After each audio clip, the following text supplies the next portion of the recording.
Dawn settled quietly over the Masai Mara reserve.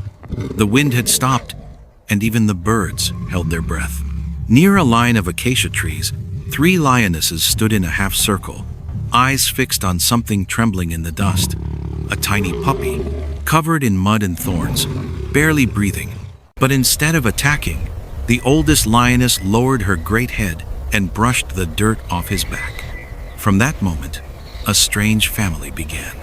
No one imagined that 3 years later, on the dog's birthday, the savannah would tremble once more. No one knew that what happened next would leave everyone in silence. 3 years passed. The little puppy had grown into Milo, a strong, tan and white dog with sharp eyes and a brave heart. He had spent his life chasing butterflies, running through tall grass, and sleeping beside his 3 lioness mothers. That morning, Milo wandered farther than usual, chasing a herd of gazelles beyond the dry riverbed. Then, the sky suddenly darkened. From the east came the eerie, broken laughter of hyenas, cruel and mocking. 1, 2, then a dozen. Eyes glowing yellow, jaws dripping, Milo froze. He barked once, small and frightened, a sound swallowed by the wind. The first hyena lunged. Milo bolted, dust rising beneath his paws as he circled a dead tree stump. He barked again and again, hoping anyone would hear. And then, far away, a low, thundering roar rolled across the valley. Milo stopped. His tail flicked. His heart leapt. His mothers had heard him, but the hyenas were closing in, surrounding him in a ring of laughter and hunger. The air thickened with dust. Milo slipped on loose stones. A hyena bit at his tail, another snapped at his leg. Blood streaked across the red earth. Then silence. From the ridge came a roar so deep it shook the ground. 3 lionesses appeared at once, their bodies outlined in gold sunlight, eyes burning with fury. The hyenas hesitated. For a single heartbeat, the world went still. Then the battle erupted.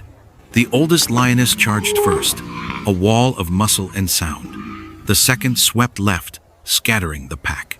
The youngest let out a roar so powerful it cracked through the dust and echoed across the plain.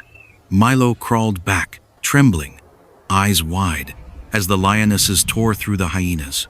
Claws flashed, teeth clashed, and the air turned golden in the storm of dust. A hyena screamed and fled, then another. Within moments, the rest disappeared into the horizon. When the rangers arrived, the savannah was quiet again. The 3 lionesses lay beside Milo, their chests rising and falling with exhaustion. Milo limped toward the eldest and touched her paw with his nose.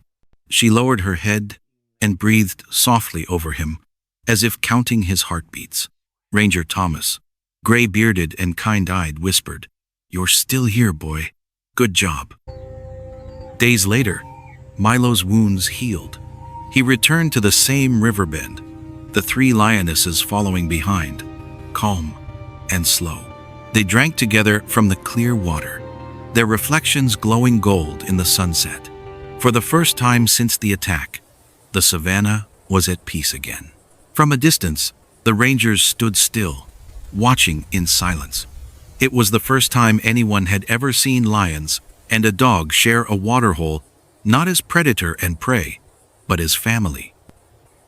They say that when the evening wind moves through the Mara grasslands, you can still hear it, a bark, a roar, and 3 heartbeats as one. If you had been there, watching 3 lionesses guard a limping dog, what would you have felt? Share your thoughts below. Because sometimes, the courage to protect another, even one not your own, is what makes this wild world feel human.